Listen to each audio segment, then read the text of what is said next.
My name's Annie Blight. I'm 23 years old. I came to Australia when I was 1 year and 11 months as an adoptee. My name is Yahya Abdul Karim. I come from Darfur, Western Sudan.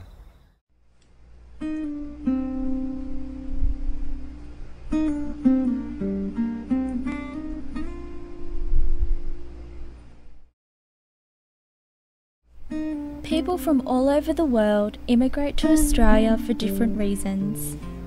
Migrants may seek asylum to escape war or other conflicts in their own countries, or simply desire a better life and to make a fresh start. They may come to Australia for employment opportunities, better education, and the chance for freedom. Australia is one of the most culturally diverse countries in the world, with migrants representing 1/4 of the population. Many of them will have the opportunity for greater lifestyles, where they can build a better future for their families and themselves, and ultimately call Australia home.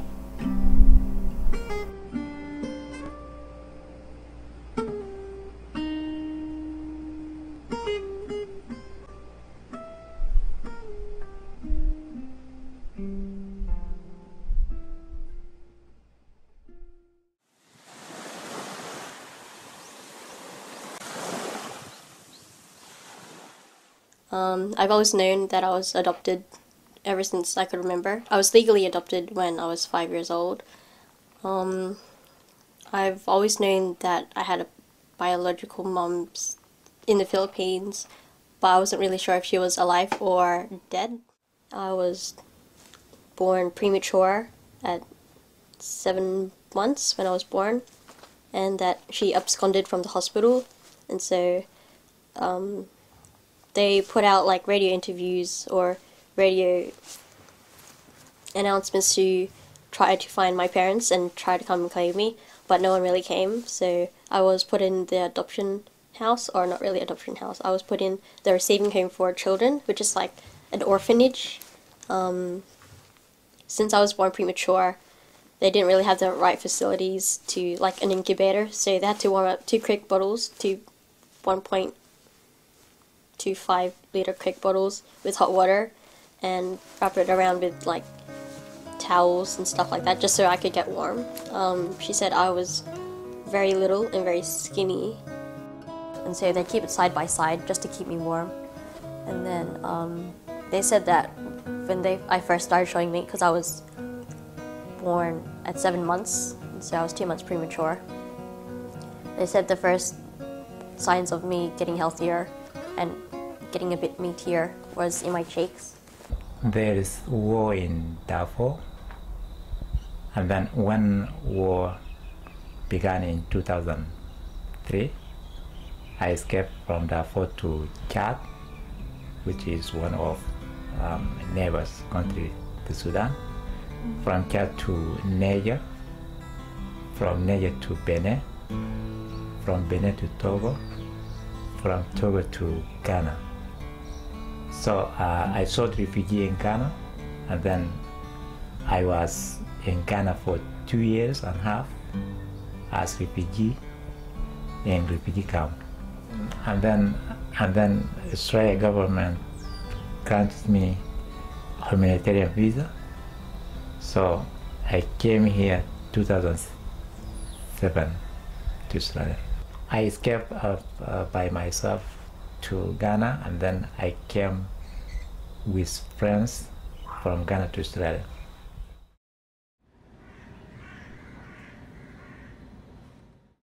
I learned basic things, very basic things in Sudan.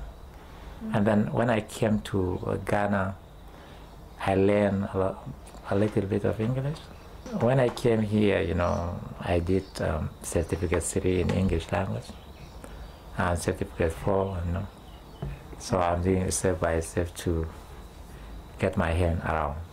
Yes, my family is still in Sudan, and then they still live in war zone in Darfur. When I was at primary school, I was told that Ghana is one of a peaceful country in Africa. That information is stick on my back of the mind. So that's why, when I escaped from Darfur, I want to go to Ghana. I went to Ghana as asylum seekers. And then, I applied for refugee status. Before that, they put us in prison. You call it here detention center. Yes. So yeah, I was in detention center for 4 months. After that, they accept me as refugee, and then they send me to refugee camp. So I was in refugee camp for 2 years and a half. During that time, United Nations High Commissioner for Refugees took my application and applied for resettlement countries such as Australia, USA, and Canada. I didn't have preference at that time because the life in refugee camp is very tough and difficult. Because you don't have your future is uncertain. There is no choice. I was forced to leave. Like there is just two things. There is no choice. Whether you join rebel groups in order to fight government, or you join government troops in order to kill your own people. So I decided to not join rebel groups or join government. So it is a tough choice.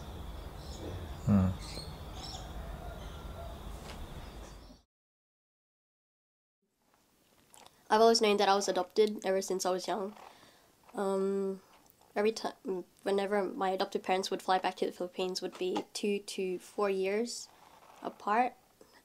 We'd always try to track down my parents, but I would always back out because I didn't know how to accept the fact, or I didn't really understand it. When we did find my biological mom, I was 18 and we just flew in 2008, at the start of 2008. We went to the agency to, one of the places where it helps you look for people. And we told them our story, and she was very interested. The social worker was very interested. And so she told the director, and he allowed the trip to happen. And so we first started going to the place where I was born, which is Daraga Albay in Legazpi.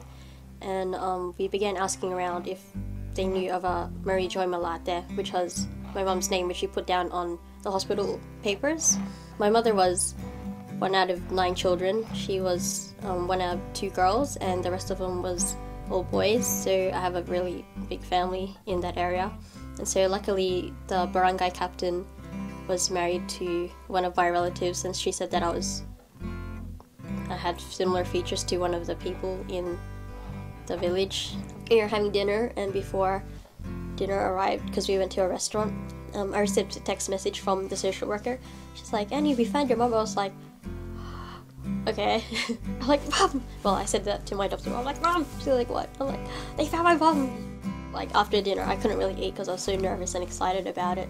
And after we went back to the hotel after dinner, my mom decided to ring the social worker and see all the information about her. Yeah, she was in Manila. She was living in Manila, and that I have 2 older sisters and 1 younger sister. We arrived in Manila, but we were walking around the terminal, and then she stood up, and she's like, "Oh, are you Annie?" I'm like, "Yeah." And I'm like, "Who are you?" She goes, "I'm Clementia." I'm like, "Oh, hi!" And so I hugged her, and she started crying. I'm like, "No, don't cry." I gave her an awkward hug, pat thing, and I met my 2 sisters.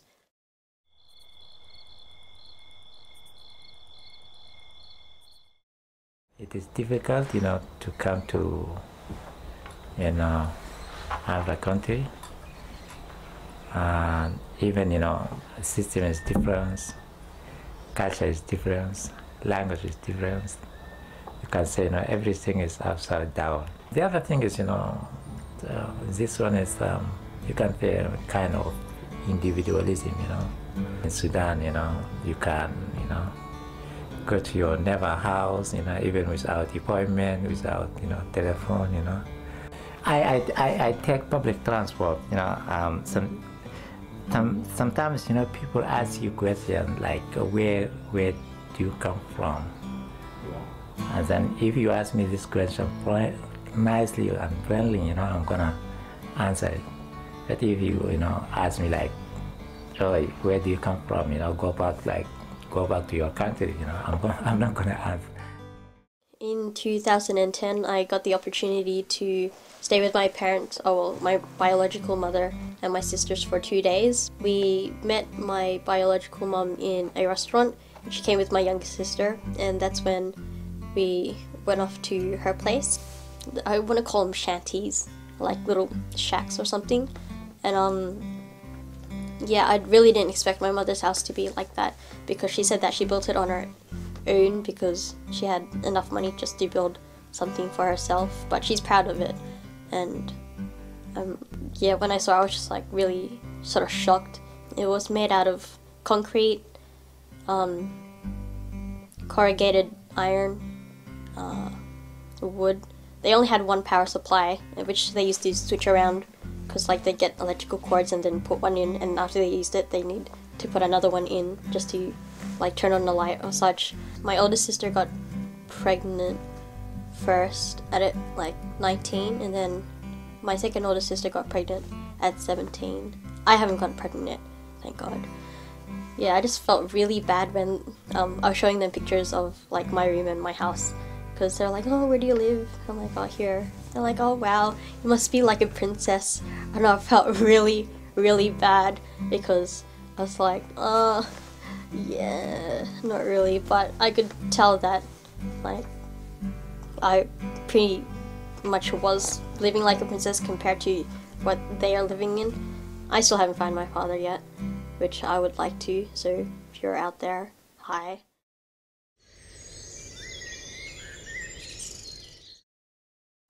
Yeah, I've always been into drawing. I've always been known to draw myself. I've always drawn on other people as well, and which got me interested in tattoos. I thought about making it into a profession. The most important ones I have on myself would be my dream catcher, which I really like.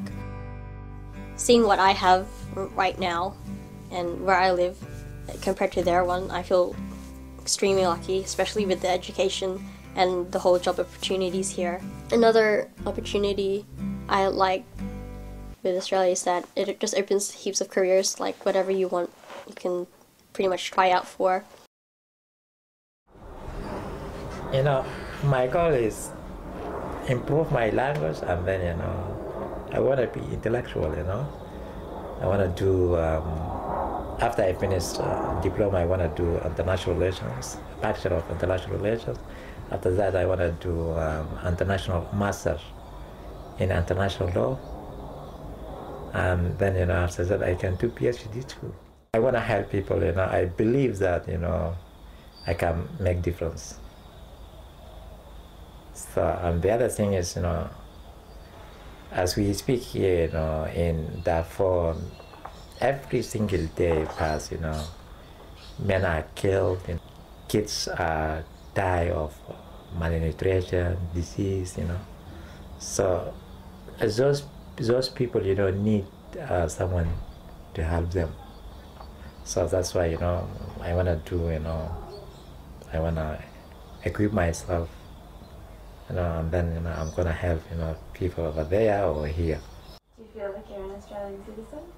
Yeah, I'm going to get it in November, in this November. Yeah. So, yeah. Do you feel like you're an Australian now already though?